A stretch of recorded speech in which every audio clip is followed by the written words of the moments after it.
Fala galerinha linda, tudo bem com vocês? Como vocês estão? Professor Thiago chegando para exercícios sobre pH e pOH e também sobre hidrólise salina, tá bom? Que envolve os conceitos de pH e pOH. Para quem não viu a teoria ou para quem não lembra da teoria, no final do vídeo eu vou deixar o link para vocês assistirem novamente as videoaulas sobre pH e pOH e também sobre hidrólise salina, tá bom?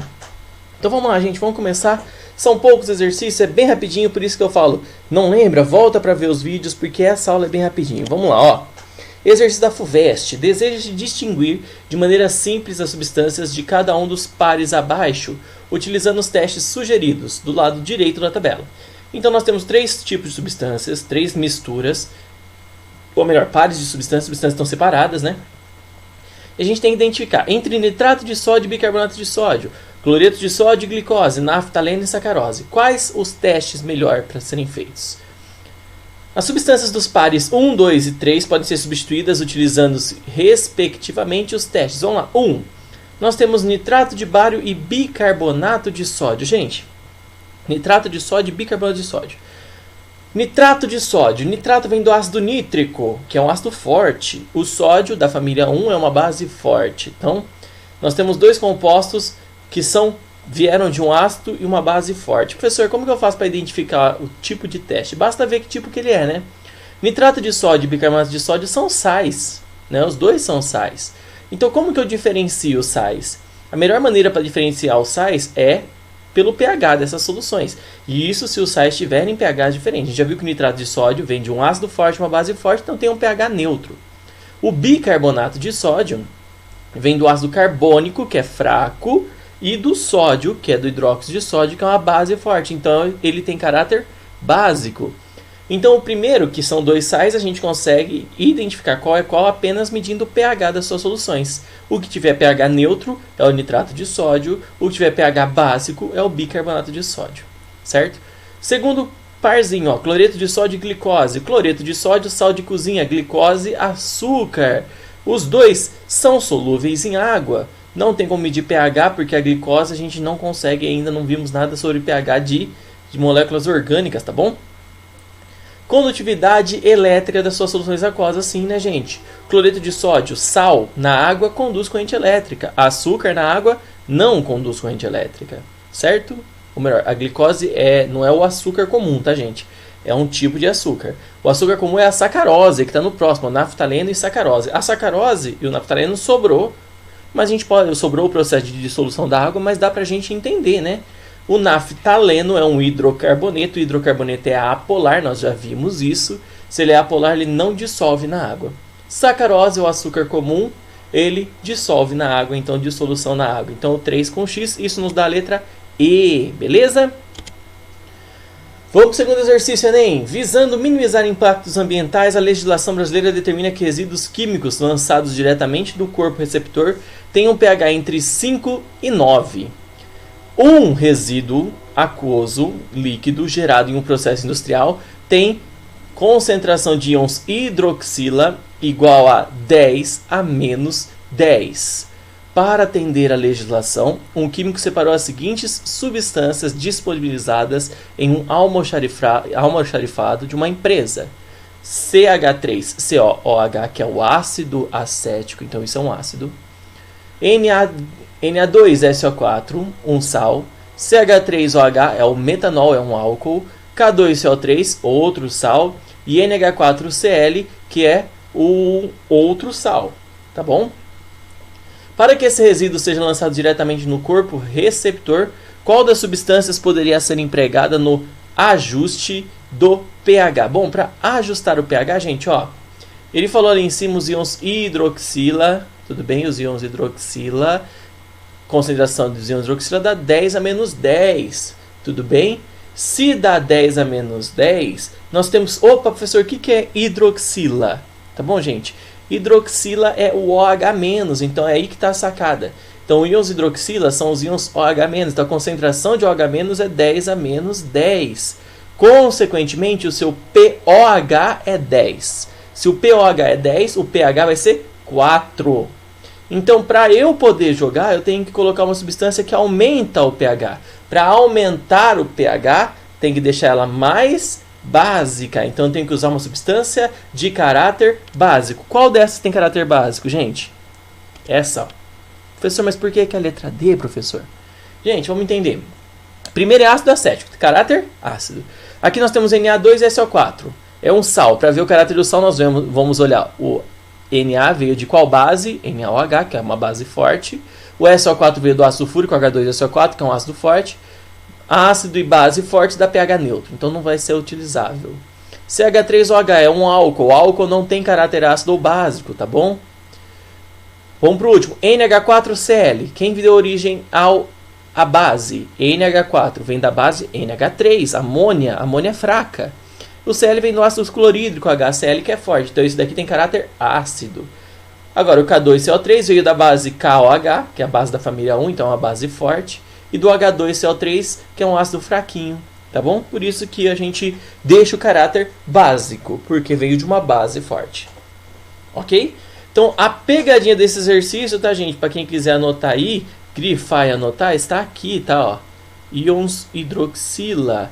Então, aqui ele está falando da concentração de OH menos.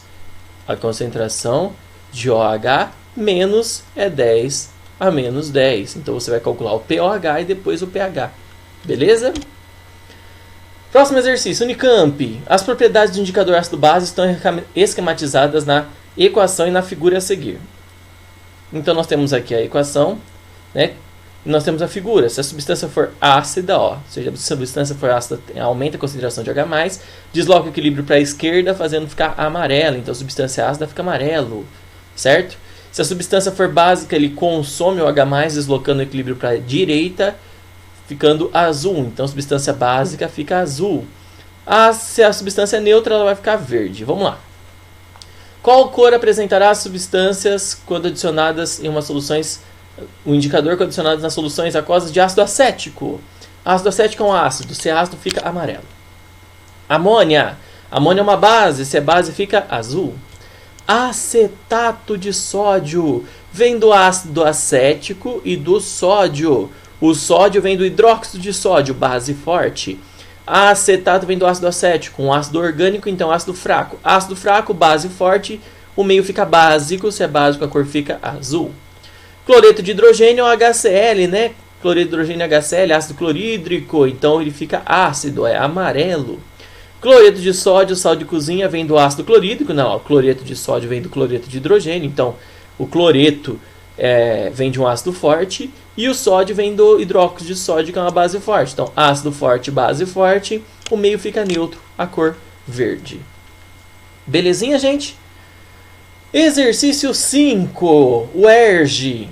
A tabela abaixo fornece dados sobre duas soluções aquosas de um certo ácido monoprótico. O que significa ser monoprótico, professor? É o que ele pôs aí, HA. Significa que ele só tem um H a 25 graus Celsius. Solução 1 tem a concentração 1 mol por litro. Solução 2 tem a concentração 1 vezes 10 a menos 2. Sabendo que o pH da solução 1 é 3 e o pH da solução 2 é 4. Ó, presta atenção na afirmação, tá, gente? A concentração do HA é 1. Tá? Não estou falando da concentração de H+, por isso que o pH é 3. Porque desse 1 mol, quanto tem de H+? Quanto tem de H+, gente? Ué, se o pH é 3, qual é a concentração de H+? A concentração de H+, vai ser 10 a menos 3. Para o primeiro, que é a concentração do ácido, aqui é a concentração de H+. E aqui, qual vai ser a concentração de H+? Concentração de H+, vai ser igual a 10 a menos 4. Beleza? Então, eu estou partindo de 1 para 10 a menos 3. Eu estou dividindo, né, por 1000. Não é isso? Estou partindo de 1 para 10 a menos 3. Estou dividindo por 1000. Ou seja, o grau de ionização desse ácido, de 1 para chegar aqui, ele tem só 1 para 1000. Certo? Então, eu divido por 1000. Beleza? Daqui para cá, eu estou andando só duas casinhas, né? De 10 a menos 2 para 10 a menos 4. Então, eu estou dividindo esse grau de ionização, ou melhor, a concentração de H+, está caindo em 100 vezes. Qual dos dois é mais forte, então? Qual dos dois ácidos tem maior grau de ionização? Qual dos dois ácidos tem maior grau de ionização? Eu estou perguntando qual que ioniza mais. Gente, o de baixo ele tem maior grau de ionização. Por quê? Dessas 10 a menos 2, só dividindo por 100 eu chego. Então é 1% delas que forma H+. Aqui, de 1 para 10 a menos 3, significa que é 0,1%. Dividir por 1000. Beleza? Então é 0,1%. Vamos às afirmações. A concentração de íon H+, na solução 2 é 10 vezes maior do que na solução 1? Não, gente. É 10 vezes menor, né? 10 a menos 4 a concentração de H+. Então está errado. Exercício 2, item 2. A solução 1 conduzirá melhor corrente elétrica do que a solução 2? Sim, porque tem mais íons. Se ela tem mais íons, ela conduz melhor corrente elétrica. Então essa é verdadeira. Terceiro item. O pH da solução de do ácido HA a 25 graus Celsius tenderá ao valor 7 quando a concentração de HA tender a zero. Ou seja, quando a diluição tender ao infinito. Então, se a concentração do HA for zero, de ter uma concentração tendendo ao zero, o seu pH tenderá a ser 7. Verdadeiro, né, gente? Por quê? Se a diluição tende ao infinito, tem que pôr verdadeiro aqui. Se a diluição tende ao infinito, significa que eu estou diluindo ao máximo o ácido. Quanto mais eu diluo o ácido, estou diluindo o ácido. Quanto mais eu diluo o ácido, menor é a sua concentração. Quanto menor for a sua concentração, mais próximo do valor neutro vai chegar. Professor, mas tem como esse ácido ficar básico? Não, né, gente? Se eu estou diluindo, estou acrescentando água, ele nunca vai ficar acima de 7. Por isso que ele não vai chegar a 14. Não. Eu vou diluir, mas vou diluir até o máximo. O máximo que ele dilui, ele fica próximo do pH 7. Tudo bem? Da concentração de pH 7. Ok? Então 2 e 3 são corretas. Galerinha, só isso, hein? Olha que facinho. Então aqui estão os links, tá, gente? Para vocês assistirem as aulas. Para quem tiver dúvida, assista as aulas novamente, tá?